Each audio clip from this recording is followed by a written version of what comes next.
Au nom puissant de Jésus-Christ, Créateur du ciel et de la terre, toi qui nous as conduits tout au long de cette journée, dans ton amour, il t'a plu de nous ramener ici. Nous crions gloire à ton Saint-Nom. Éternel, nous sommes là ce soir parce que nous sommes convaincus que tu nous parleras encore, que nous allons recevoir de ta part un message. Libère ton message à ton peuple. Les cœurs brisés, les cœurs contrits, Seigneur, soulage-les. Apaise une douleur ce soir. Ôte un voile ce soir. L'interprète et moi, nous sommes en tes mains. Connecte-nous au Saint-Esprit. Seigneur, prends tout le contrôle. Décharge des soucis, des fardeaux. Et ramène le cœur de ton peuple à toi. Nous voulons que ce soir, à travers l'enseignement, que tu éveilles une vie. Que l'Esprit Saint prenne le contrôle.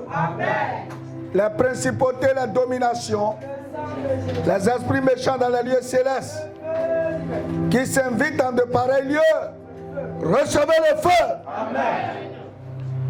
Que ton règne vienne. Manifeste ta puissance, Seigneur. Au nom puissant de Jésus-Christ, nous avons prié. Asseyons-nous. Bien-aimés, que la paix et la grâce de notre Seigneur Jésus-Christ soient avec nous tous. Et que le Saint-Esprit nous éclaire et permette que nous saisissions le message de Dieu pour notre vie.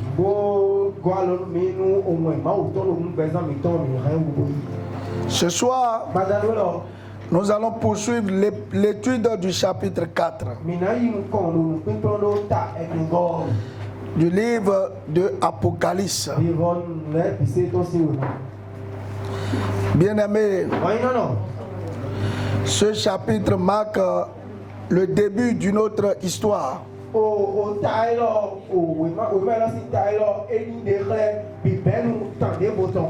Apocalypse 4 du verset 1er au verset 11. Après cela, je regardais.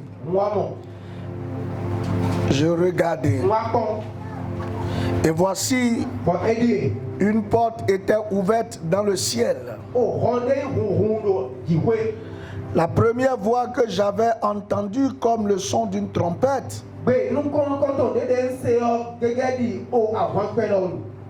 et qui me parlait dit: monte ici et je te ferai voir ce qui doit arriver dans la suite.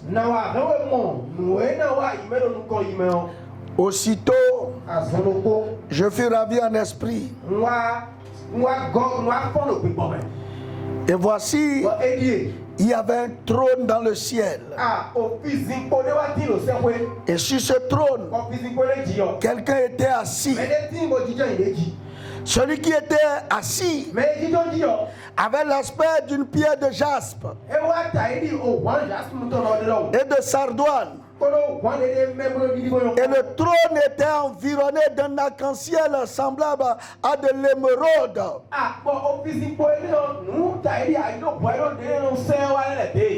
Autour du trône, je vis 24 trônes. Et sur ces trônes, 24 vieillards assis,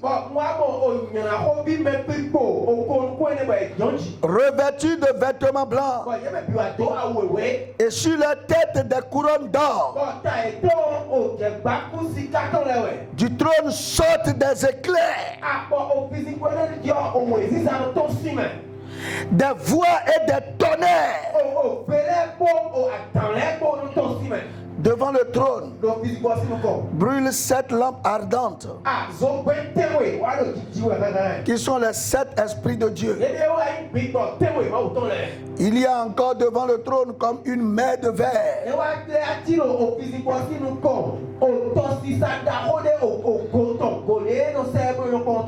semblable à du cristal. Au milieu du trône et autour du trône, il y avait 4 êtres vivants, remplis Dieu devant et derrière.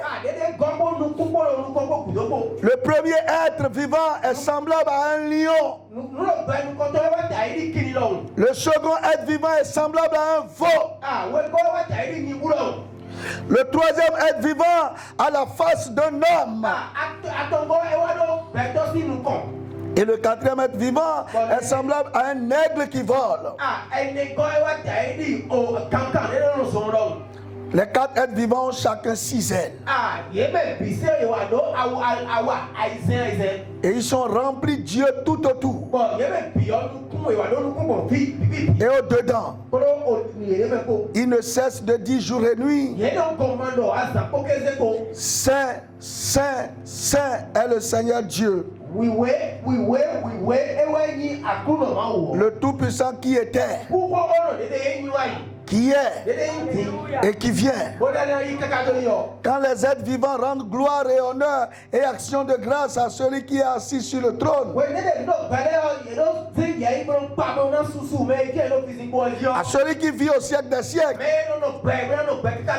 les 24 vieillards se prosternent devant celui qui est assis sur le trône et ils adorent celui qui vit au siècle des siècles. Et ils jettent leur couronne devant le trône en disant: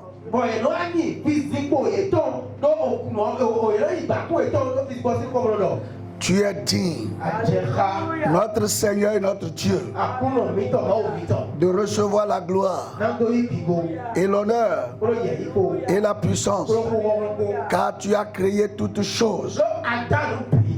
Et c'est pas ta volonté qu'elles existent et qu'elles ont été créées. Amen. Ce passage ou ce texte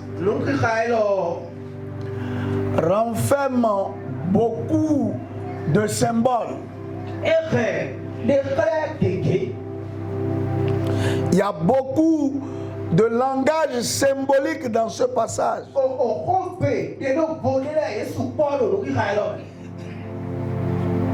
On parle de trône. On parle de 24 vieillards. On parle de tonnerre. On parle d'éclairs. On parle de voix. On parle de mer comme verre.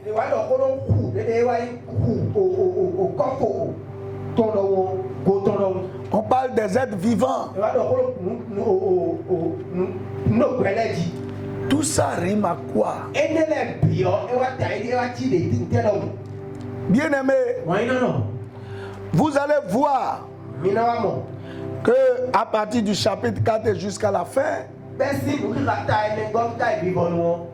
on ne parlera plus jamais de l'église. L'église est terminée au chapitre 3. Et tout ce qui est ici, c'est des choses à venir. Donc, voyez, les gens, quand on parle des 24 vieillards, ils pensent que c'est déjà aujourd'hui. Non, c'est une représentation. On dit c'est les choses à venir.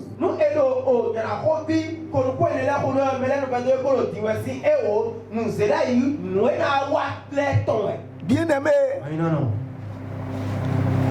l'église prendra fin. Et lorsque l'église arrivera à son terme, le Saint-Esprit sera enlevé du monde. C'est pour ça que vous voyez les 7 esprits, la plénitude de l'Esprit de Dieu, parce que l'Église aujourd'hui est reliée par le Saint-Esprit.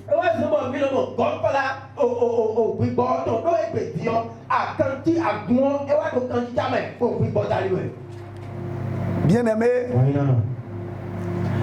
c'est pour cela que dans Matthieu 6, le verset 33, voyez, je veux bien que nous comprenions les contextes.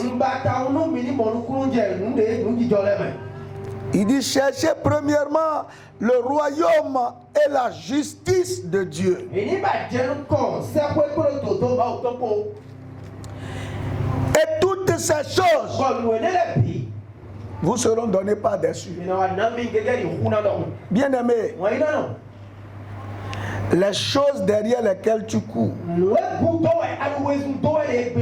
les choses qui te donnent de l'insomnie, tout ça passera un jour.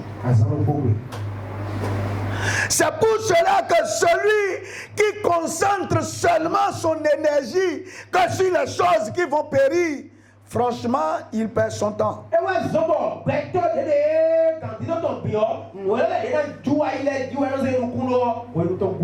C'est pourquoi Paul dit, si vous ne croyez qu'aux choses actuelles, votre foi est vaine.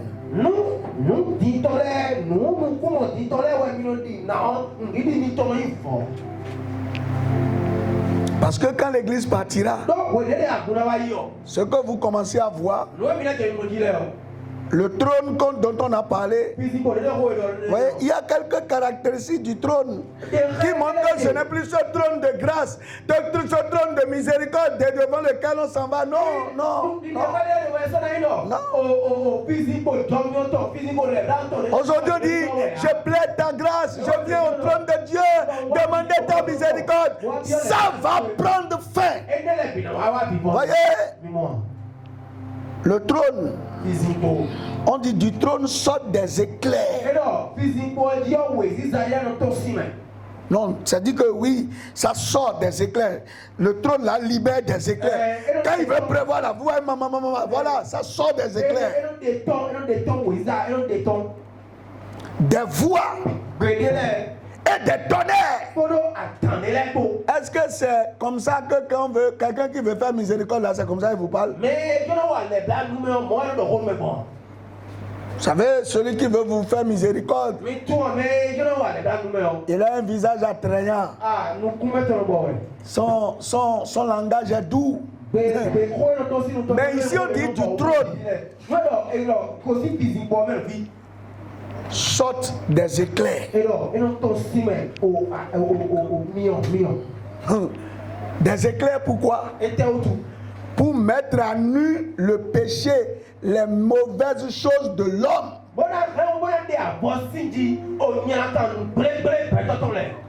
Tout ce qui est fait de façon cachée, quand l'église va partir, la lumière de Dieu va mettre tout ça à nu.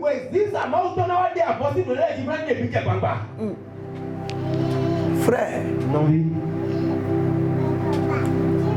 et en même temps que ça sort, il y a le jugement qui va être prononcé. C'est ça la voix. Et dès que le jugement est prononcé, le tonnerre amènera ça à accomplissement. C'est pourquoi les passages qui vont suivre, vous allez commencer à voir les jugements que Dieu va envoyer sur la terre pour condamner, punir sans pitié les actes des hommes. Le Saint-Esprit ne sera plus là pour plaider. Parce que c'est lui qui intercède. C'est lui qui touche le cœur de Jésus. Et Jésus touche le cœur de Dieu. Le Saint-Esprit va partir. Quand l'église arrivera à son terme. Frère, aujourd'hui on vient à l'église, on prie, on cherche une solution. Mais je vais vous dire, l'objectif principal devait être d'échapper à ce jugement qui va venir dès que l'église partirait.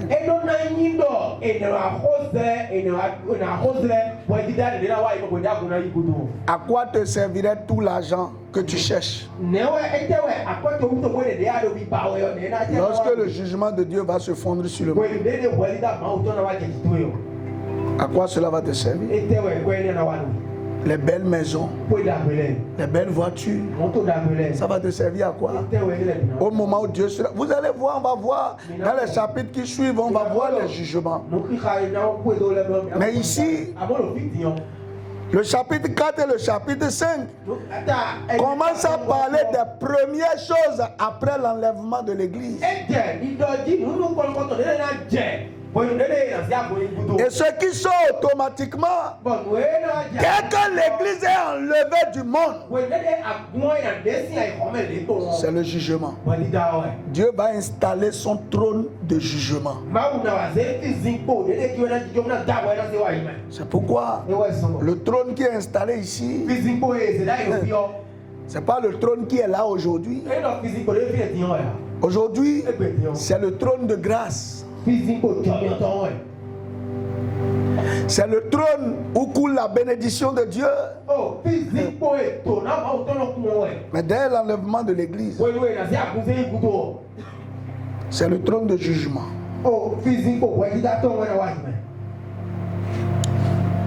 C'est pour ça que Jésus disait dans Matthieu, c'est vrai, vous avez des problèmes. Vous avez besoin d'argent. Vous avez besoin d'être en bonne santé. Vous avez besoin de meilleures positions sur la terre. Tout ça, c'est bon. Les gens vous ont blessé. Ça vous a fait mal. Mais je vous dis, toutes ces choses n'auront plus aucun sens lorsque la trompette sonnera. Si la trompette sonne, la terre sera livrée au jugement de Dieu. C'est un jugement tellement terrible que, en tout cas, si tu vis sur la terre, tu ne pourras pas échapper à cela. Voyez, on a juste montré la gloire de Dieu qui, parce que aucun homme ne peut voir Dieu. C'est ce que la Bible dit. Elle dit aucun homme ne peut voir Dieu. Mais c'est la gloire de Dieu. Parce qu'on a parlé de matière, jaspe. Jaspe, c'est une sorte de pierre très blanche qui reflète la lumière.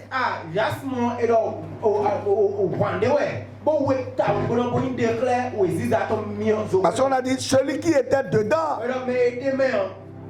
il avait l'aspect d'une pierre de jaspe. Vous voyez, la pierre de jaspe, quelle que soit la lumière qui tombe sur ça, ça reflète cela, ça relance. Voyez, ceux qui ont fait la physique, voyez, quand le faisceau lumineux va, ça dit que le jaspe le ressort, ça dit que ça le repousse. Ce n'est pas, c'est une lentille divergente, ce n'est pas convergente. Ça dit que ça disperse la lumière. L'état des choses est mis à découvert par le jaspe.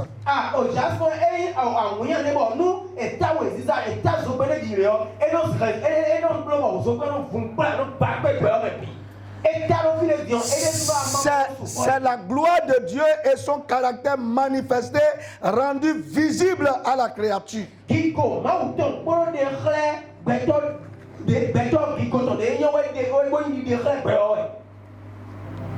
Sardis.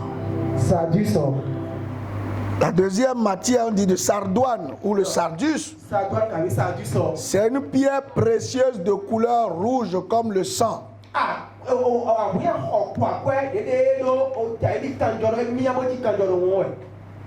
Voyez, ça veut dire quoi? Que le sang, c'est le point de départ de cette gloire. Voilà. Le sardus. Voilà. Ceux qui ont leur portail peuvent taper. Vous allez voir que c'est une pierre de couleur rouge. Comme le sang. La gloire de Dieu commence par le sang.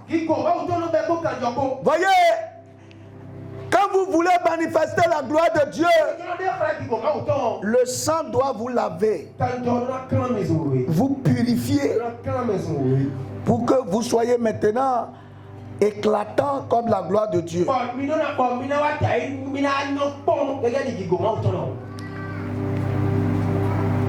Le sang est le départ de la gloire de Dieu. Si vous voulez voir la gloire de Dieu dans votre vie, vous avez besoin d'être purifié par le sang. Le sang doit enlever de votre être les péchés, les dépôts, le résidu du péché en vous.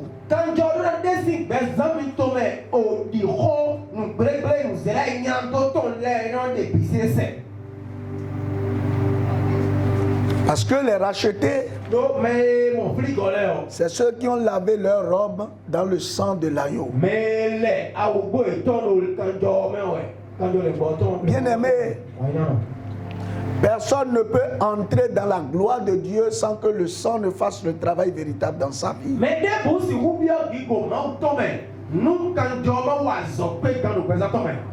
Et la gloire de Dieu que tu veux manifester sur la terre passe par ton engagement à plonger ta vie dans le sang de Jésus.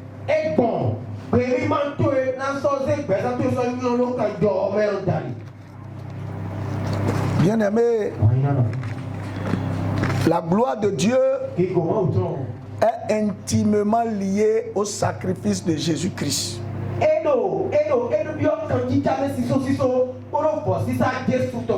Ceux qui recherchent un changement dans leur vie, ceux qui veulent que Dieu leur donne la bonne vie qu'ils cherchent, ils doivent d'abord passer par la croix. Sans le sang, il n'y a pas de gloire. Sans le sacrifice de Jésus, sans accepter, sans reconnaître son état pécheur, sans comprendre que Dieu nous avait donné l'opportunité de vivre une vie meilleure et que nous l'avons gaspillée et que nous revenons à la croix, il n'y a pas de gloire.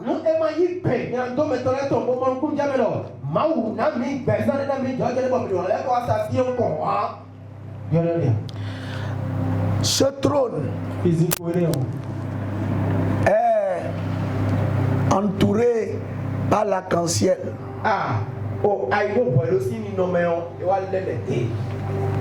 L'arc-en-ciel, c'est le signe de la fidélité de Dieu à honorer ses promesses.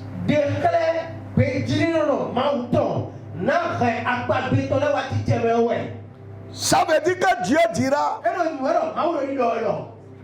moi je ferai tout pour offrir à l'homme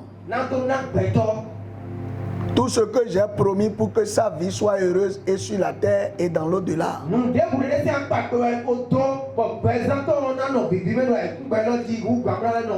Bien-aimé, Dieu est fidèle à ses promesses. Mais pourquoi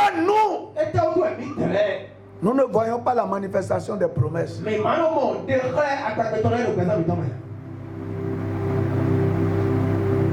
Bien-aimé, quand Dieu dit: je serai avec toi,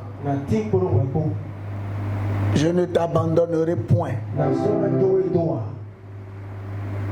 Quand il le dit, il le fait. Mais pourquoi toi tu ne le sens pas?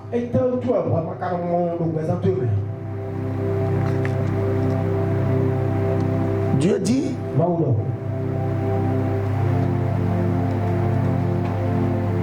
vous êtes héritiers de tout ce qui m'appartient. Je vous donne en héritage tout ce que j'ai.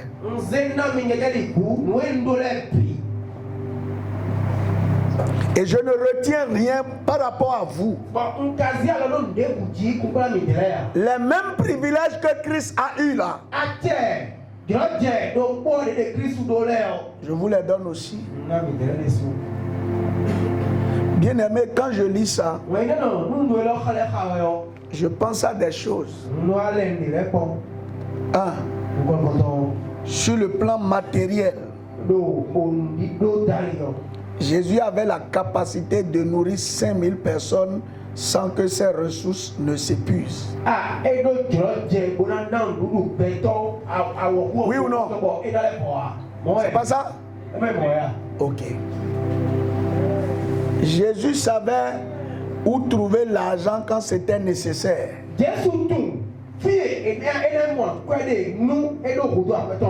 Oui ou non? Quand il voulait payer l'impôt, il a envoyé Pierre où? Il y va pêcher. Le premier poisson que tu trouveras, évente-le. Tu verras ton impôt et mon impôt.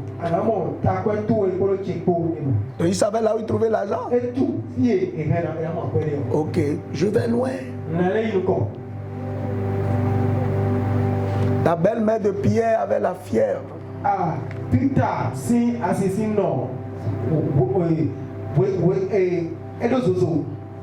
Jésus a prié. La fièvre est passée. Oui ou non? Pourquoi nos enfants de fièvre aujourd'hui on ne peut pas menacer ça?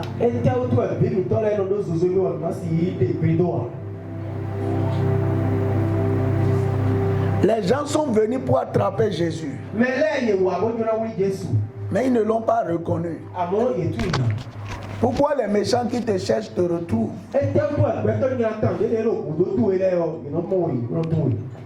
Dieu fait de nous co-héritiers, n'est-ce pas? On a les mêmes privilèges. Et nous venons de lire qu'il va montrer qu'il demeure toujours fidèle à sa parole. L'arc-en-ciel, c'est la preuve, parce que Dieu même avait dit dans Genèse, je crois Genèse 9, il dit toutes les fois que je verrai l'arc-en-ciel, je me souviendrai de ma promesse et je ne ferai plus jamais que l'eau détruise la terre. Donc l'arc-en-ciel, c'est pour rappeler la fidélité de Dieu dans ses promesses. C'est ça, Genèse 9, à partir du verset 16. L'arc sera dans la nuit, et je regarderai pour me souvenir de l'alliance perpétuelle entre Dieu et tous les êtres vivants et de toute chair qui est sur la terre. Et Dieu dit à Noé, tel sera le signe de l'alliance que j'établis entre moi et toute chair qui est sur la terre.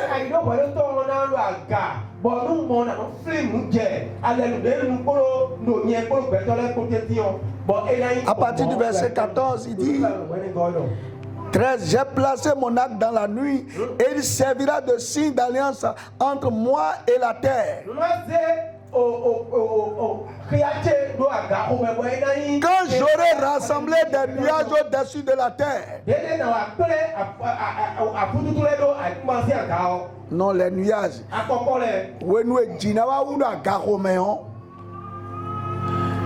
Et que l'arc-en-ciel apparaîtra dans la nuée. Je me souviendrai de mon alliance. L'arc-en-ciel, c'est le signe qui rappelle à Dieu les engagements qu'il a pris vis-à-vis de l'homme. Et là on dit, le trône apparu là était entouré de l'arc-en-ciel. Ça veut dire que tout le temps, Dieu regarde l'arc-en-ciel et il se souvient de ce qu'il a promis à tous ceux qui ont promis, tous ceux qui vont donner leur vie à Christ. Maintenant la grande question, c'est pourquoi est-ce que les hommes ne jouissent pas de ces alliances dont je viens de parler de quelques jours? C'est à cause de Matthieu 6, 33.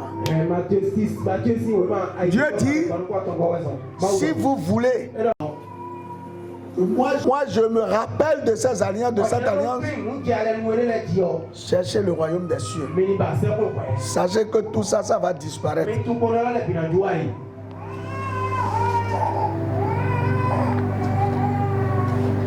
Mais combien cherche le ciel? Combien? Ok. Parce que si tous les chrétiens cherchaient le ciel, ça veut dire que à la fin là, ce qui va se passer ne concernera pas les chrétiens. Mais malheureusement, ce qui suit montre que tout le monde n'ira pas. Les 24 vieillards. Puisque c'est ça. Juste après le trône, il y a eu les 24 vieillards. Qui sont les 24 vieillards? Parce qu'on a dit, c'est des choses futures. C'est des choses à venir. Ce n'est pas des choses qui existent déjà. Non, ça n'existe pas encore. Les 24 vieillards ne sont pas encore en place. Est-ce que vous me suivez? Les 24 vieillards, d'abord, le chiffre 24. Le chiffre 24 parle quand même un peu de la sacrificature.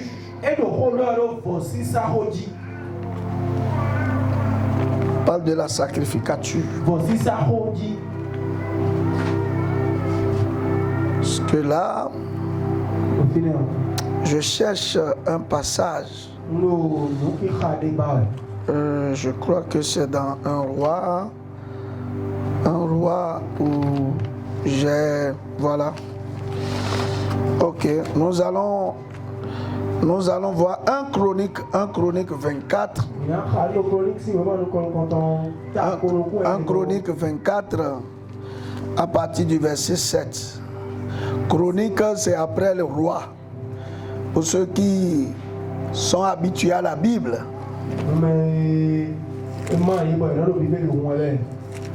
Un chronique 24 à partir du verset 7. Vous voyez, on dit le premier sort échut à Jéhocharib, le second à Jed et jusqu'au verset. Quand vous lisez, on a dit les nombres.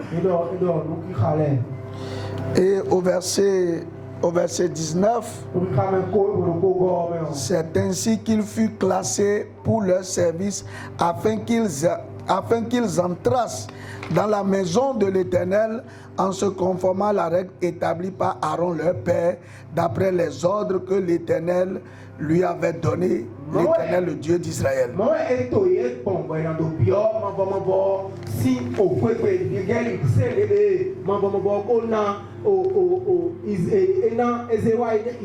En fait,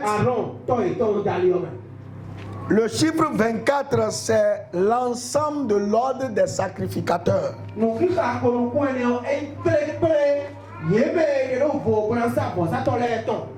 Dans la race des sacrificateurs, il y a un ordre. Et il y a exactement 24. Donc, les 24 dont on parle ici, c'est l'ensemble des sacrificateurs. Et pour qu'on comprenne mieux qui sont les sacrificateurs, on va lire encore 1 Pierre 2, verset 9. Et vous allez comprendre de qui parle. Jusqu'à l'église va prendre fin, comment, qu'est-ce qui va marquer la fin de l'église?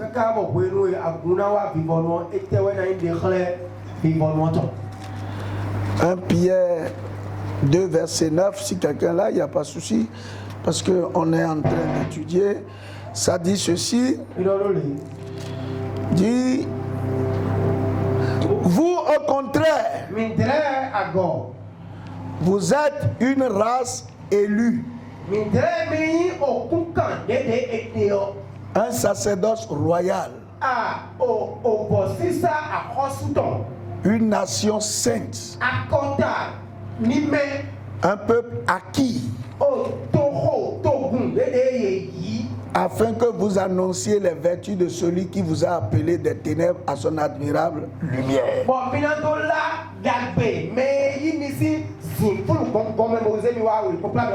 Voyez, d'après ce test, tous les enfants de Dieu ayant reconnu ou ayant donné leur vie à Dieu de façon sincère sont classés au rang de ces sacrificateurs.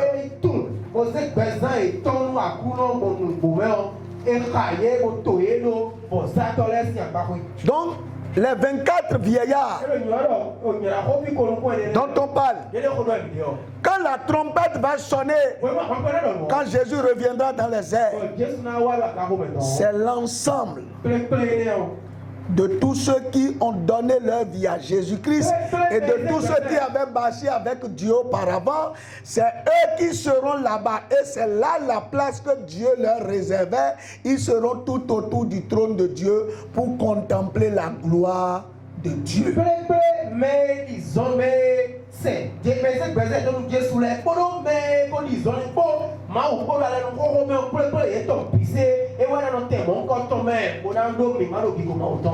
Dans 1 Corinthiens 15, le verset 23,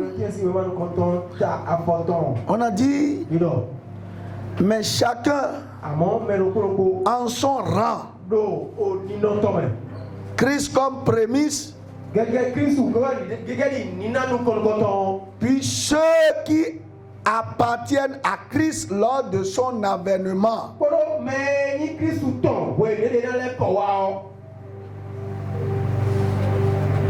C'est eux. Les 24 sacrificateurs, les 24 vieillards dont on parle là. C'est tous ceux qui vont garder leur robe sans tache. Ce sont eux qui seront devant, qui vont entourer le trône. Et comme on a dit, chacun aura une couronne. Signe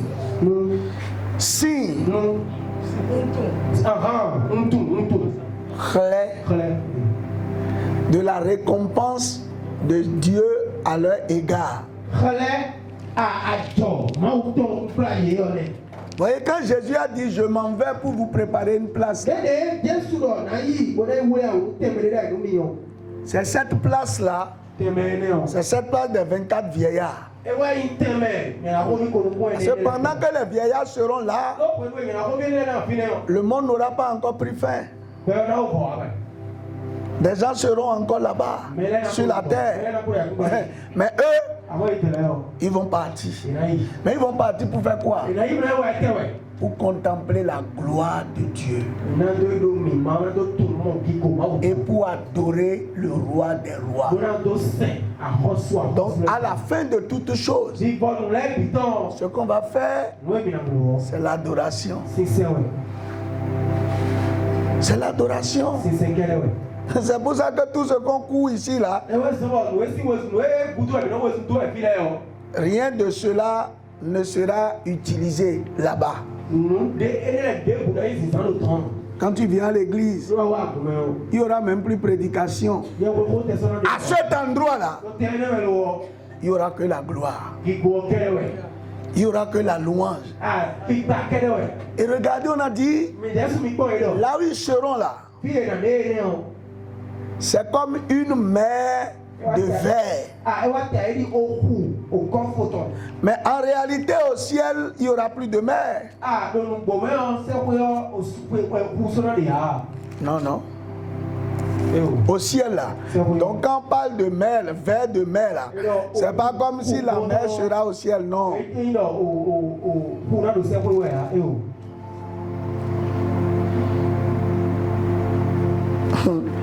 Au ciel, il n'y aura plus de mer. Parce que là-bas, la mer n'aura plus sa place. Lisez Apocalypse 21, verset 1 pour voir ce que je suis en train de vous dire. Il dit, puis je vis un nouveau ciel et une nouvelle terre. Car le premier ciel et la première terre avaient disparu.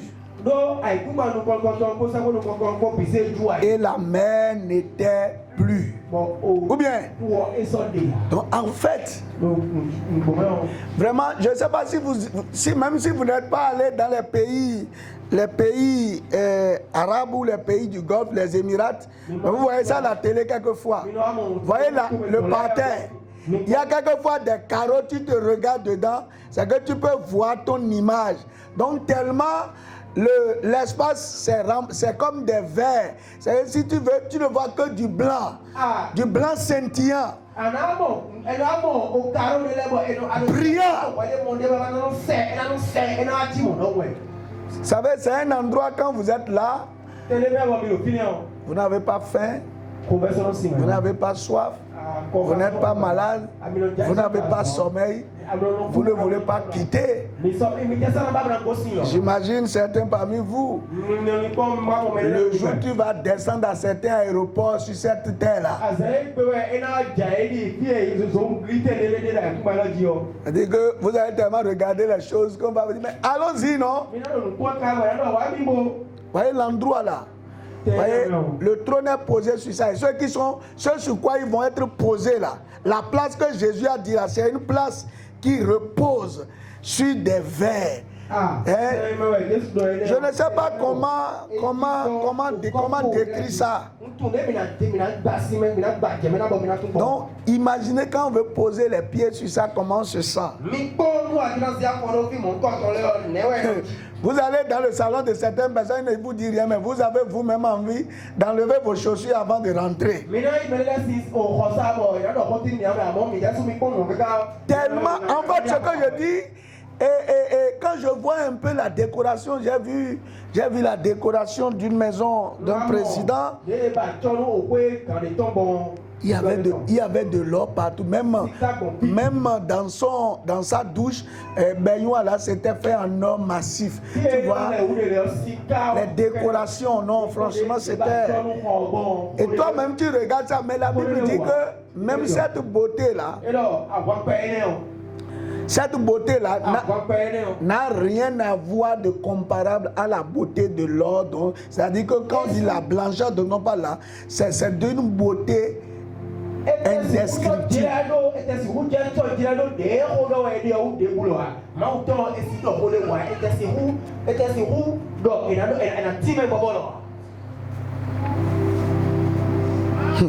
Mes frères,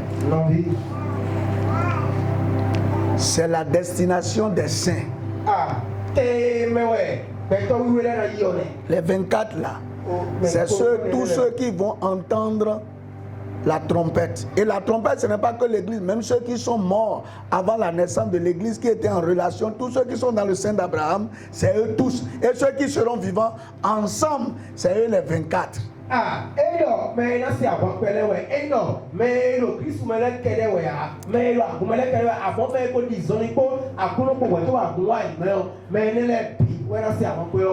voyez, quand l'église sera partie là, c'est là où la colère de Dieu va commencer à se manifester. C'est là que sous le trône va commencer à sortir maintenant le tonnerre, tout ce qu'on a dit. Ouais,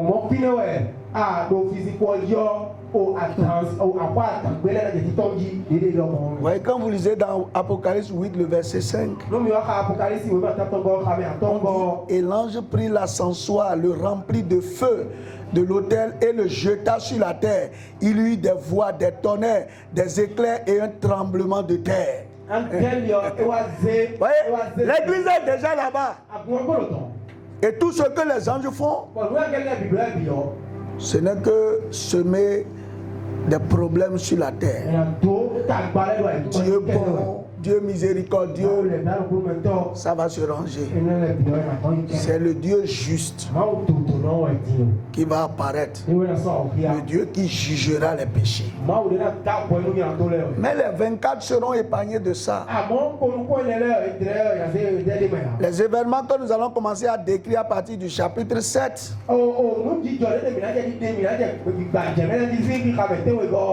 Les gens comment appelle-t-on les chrétiens fidèles, et ils ne seront plus dedans. Écoutez, première chose de ce jugement-là. Lisez Apocalypse 7, le verset 1. Après cela, je vis 4 anges debout aux 4 coins de la terre. Ils retenaient les 4 vents de la terre, afin qu'il ne soufflât point de vent sur la terre, ni sur la mer, ni sur aucun arbre. Mon frère, vous êtes déjà étouffé une fois? Ici là, aucun vent ne va plus bouger sur la terre. Aucun vent. Comment tu vas respirer si tu étais là?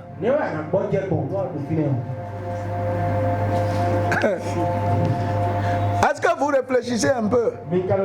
C'est pour ça que je dis que ce qui suit là, c'est le jugement. Je vous montre juste un élément du jugement. Là, le vent que tu respires ça gratuitement. Gratuitement. Vous ne sentez pas, hein, souvent. Quand vous êtes là, le vent passe, vous ne savez pas son utilité. Un jour, j'ai compris ce que le vent fait. Et quand moi je lisais ce passage, je lisais ces jugements, j'ai compris. Vous savez, un jour, je vous ai conté ça, peut-être à certains. J'étais venu, j'étais célibataire encore. Et je suis rentré dans ma chambre. J'ai mis le bracelet en marche. J'ai ouvert la porte. Mais mes frères, je ne sentais pas l'air. J'ai tout fait. J'ai cru que c'est de l'amusement. Je suis sorti au dehors. Mais je n'arrivais pas à respirer. J'ai dit comment? Et c'est là que j'ai été réveillé, mon voisin. J'ai compris comment les gens meurent tranquillement et en douce. L'Esprit Saint est encore là. Et nous profitons de la grâce. Et vous banalisez ces moments. Au lieu de chercher le ciel, ce n'est pas une priorité. Mon frère, attention. Dès que l'église va partir, dès que le moment de passer ces enseignements vont partir, tu verras l'argent. Mais ça ne te servira à rien. Le jour là, c'est moi-même qui ai garé ma voiture. Mais je n'étais plus capable de démarrer la voiture là. J'ai tout fait. J'étais en train de partir. Et j'ai dit à mon voisin, amène-moi chez mon tuteur. Et nous nous sommes rendus là-bas. Même sur tout le chemin. Regardez comment le vent, on était sur moto, mais je ne sentais pas le vent. L'air ne passait pas. J'ai tout fait. J'ai fait un grand effort pour ne pas m'écrouler. Ce sera terrible. Hein? Et puis, on est parti. Lui-même, il a voulu démarrer sa voiture, ça n'a pas pris. Et on a pris un zème. J'étais au milieu. Et il m'a amené à l'hôpital. Vous savez, le jour là, on ne m'a même pas injecté un seul médicament. Rien. Ils ont demandé une analyse. Mais dès que je suis revenu à l'hôpital là, c'est comme si le truc m'a lâché. Et je suis revenu à la maison. Et puis ils ont prié pour moi. Pendant qu'ils étaient en train de prier, le sommeil m'a pris. Mais moi je suis quelqu'un, j'aime comprendre les événements. Et le lendemain, j'ai été chercher les résultats, on a dit tu n'avais rien.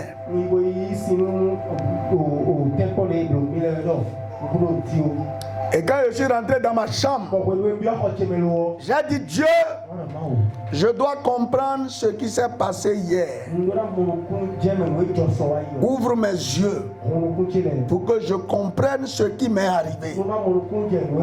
Puisque médicalement parlant, je ne souffre de rien. Mais qu'est-ce qui est arrivé?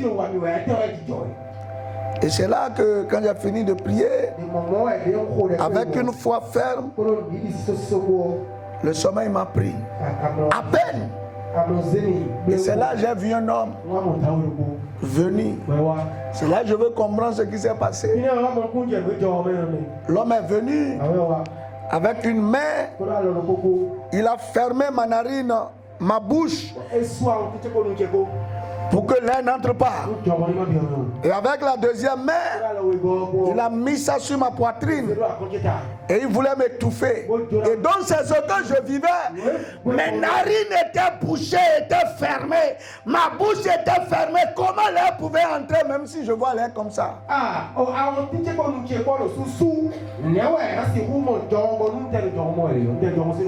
Et j'ai voulu dire au nom de Jésus. Et cet homme me disait, ce nom ne sortira pas ici. Et nous avons lutté. Finalement, j'ai dit au nom de Jésus. Donc il a fui. Et je l'ai vu de dos. Et j'ai connu qui c'était.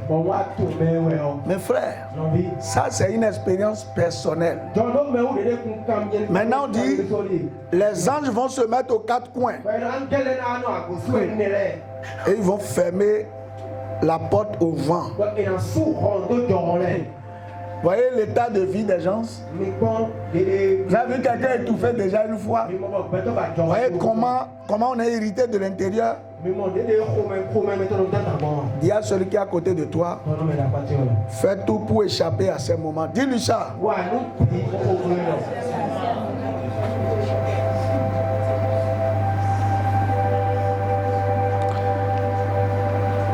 Les 24 vieillards, c'est ceux qui ont donné leur vie à Jésus et qui croient et qui sont fidèles. Ce sont eux les 24.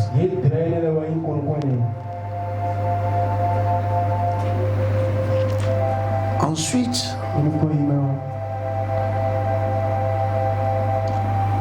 on a parlé de quatre êtres qui ont des yeux remplissants, des yeux partout. Vous voyez, personne n'échappera au jugement de Dieu, hein, si tu es sur la terre. Eux, ils voient partout, même dans le détail. Le détail. Et ces quatre-là, on a parlé de quatre symboles. Quatre êtres vivants. Le premier, on dit qu'il a la forme d'un lion. Vous voyez, chacun des êtres représente une spécificité du jugement de Dieu.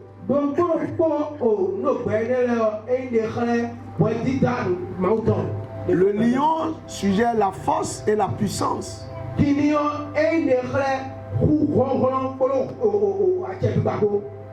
Ou bien lion, c'est le roi de la forêt.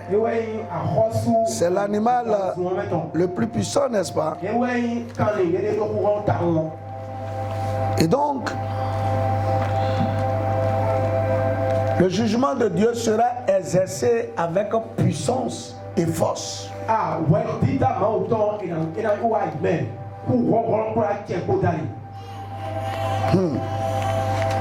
C'est-à-dire que ça sera chaud.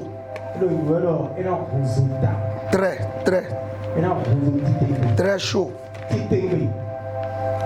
Le lion veut dire la force du jugement. Voyez, quand nous lisons dans Juge 14, le verset 18,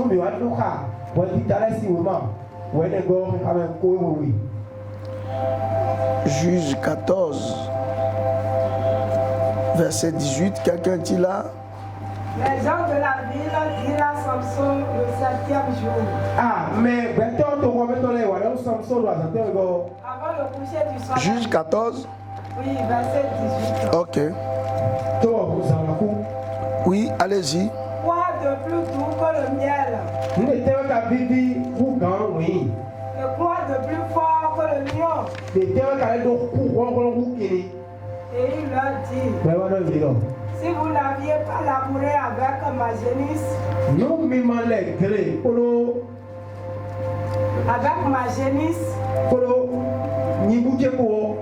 vous n'auriez pas découvert mon énigme. C'est ça. Il dit quoi de plus fort que le lion? Le lion, c'est la force. Dieu va juger avec force. Et la force de Dieu qui peut vraiment se comparer, se mesurer à cette force. Ce sera un jugement de force. Quand l'église sera enlevée, voyez, c'est le Saint-Esprit qui diminue aujourd'hui la force de Dieu dans certaines choses. Voyez, dans l'Ancien Testament, quand les gens faisaient les choses, regardez comment Dieu tapait rapidement. Les fils d'Aaron ont introduit dans le temple un feu nouveau. Et on dit que le feu est sorti pour les consumer net. Aujourd'hui, le Saint-Esprit, il dit non, calme-toi, sois patient.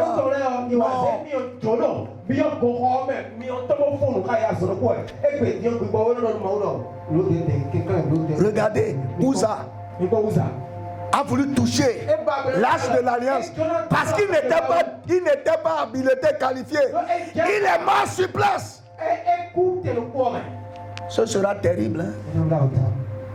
Aujourd'hui, le Saint-Esprit est là. Nous ne sentons pas la force du jugement de Dieu parce que, voyez comme on dit là, le volume diminue, est dilué. Même ce que tu vis, tu dis que Dieu punit là. C'est rien. La force, c'est sans force déjà ça. Quelqu'un ment. Et puis il vit encore. Il n'a même pas les bords de tête. Et c'est pour ça qu'on pense que oui, c'est simple. C'est le Saint-Esprit dans le monde qui fait qu'on ne sent pas la force. Quand Ananias a menti là, c'est là où il a menti là. C'est là quand le Saint-Esprit s'était fâché.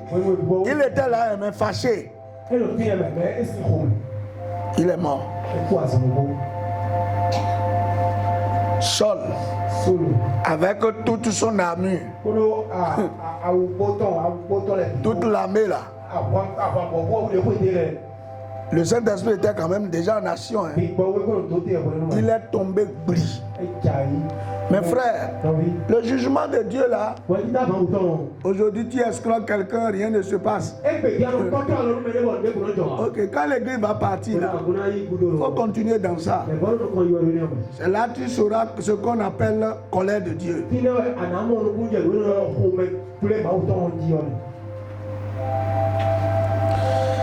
Vous voyez, on a dit que les êtres là, ils ont les yeux partout. En ce moment-là, même si tu rentres dans le trou pour faire, le jugement viendra à toi. Kiff, net. C'est ça le lion. Et comme vous savez, le lion ne badine pas avec sa proie. C'est pourquoi on dit c'est le roi de la forêt. J'ai vu un chien, il a vu le lion. Et le lion fait lui-même, il fait vous. Ah bon? Vous avez vu cette image, non? On l'a déchiré en fraction de seconde. Bien aimé, répands-toi.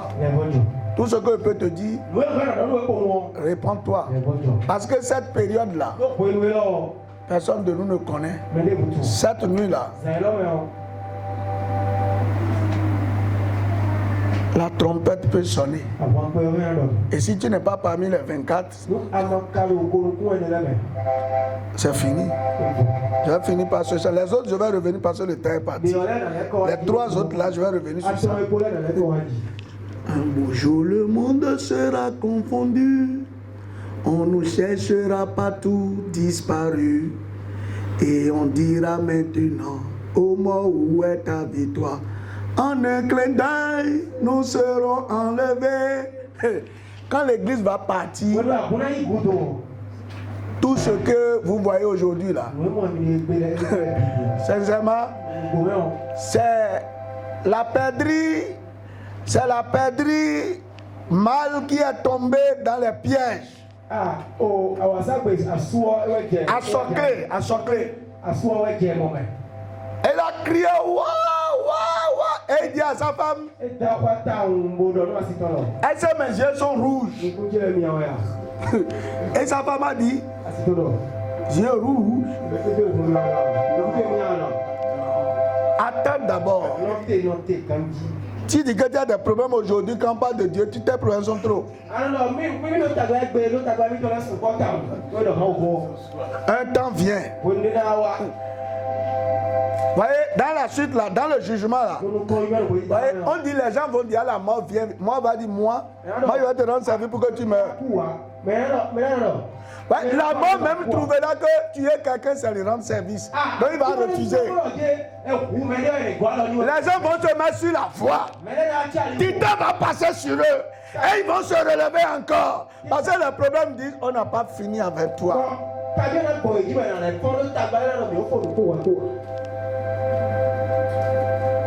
Et la perdrix femelle a dit à la perdrix mâle, pour que tu saches si tes yeux sont rouges, attends d'abord. Quand tu seras dans la casserole du chasseur, et le piment et le sel vont passer dans tes yeux, c'est là que tu sauras ce qu'on appelle avoir les yeux rouges. Il y a celui qui est à côté de toi. Tu dis que tu as des problèmes, non? Dis-lui ça. Et à cause de ça, adorer Dieu est difficile. Dis-lui ça. Chercher Dieu est difficile à cause des problèmes, non?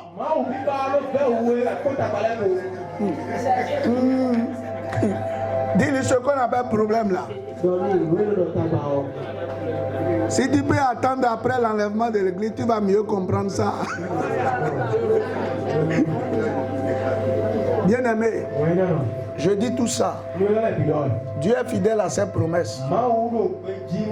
Mais c'est celui qui vit dans l'optique que tout ça, ça va passer, que le ciel est important. C'est envers lui que Dieu les accomplit.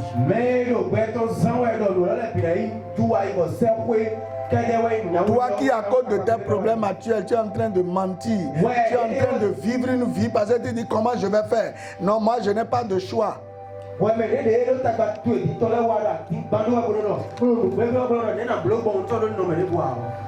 Que Dieu nous aide. À ce que nous ne soyons pas, que nous soyons parmi les 24 anciens.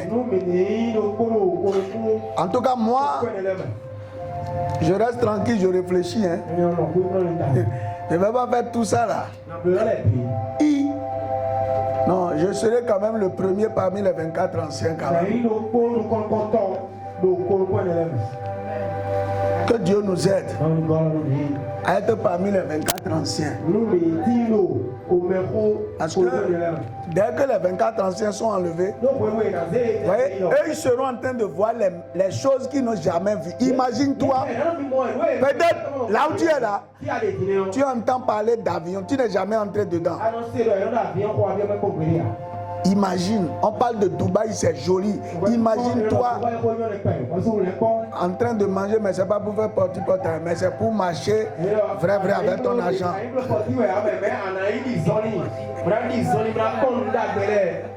Là-bas, imagine quelle est ta sensation. Mais là où on s'en va là, c'est beaucoup plus. Mes frères, le premier jour je suis rentré dans l'avion. Vraiment, quand on est parti, je regardais la terre petite, tout comme ça, et dit, faut évoluer pour que tes yeux voient des choses. Hein. Les nuages là, tu passes dedans comme ça. Quelquefois même c'est en dessous de toi. Nuage que toi tu es ici, tu regardes là. Celui qui est dans l'avion, lui regarde ça. Vous voyez, c'est comme en bas quoi. C'est pour vous dire que c'est un événement, l'enlèvement. Les 24 vieillards là. C'est pour ça qu'ils disent tout le temps gloire, gloire. Ça, ils n'ont pas d'autre chose à dire. Que Dieu nous fasse grâce et que nous soyons parmi les 24. Que Dieu nous bénisse. Au nom de Jésus. Est-ce que quelqu'un a une question ou un apport?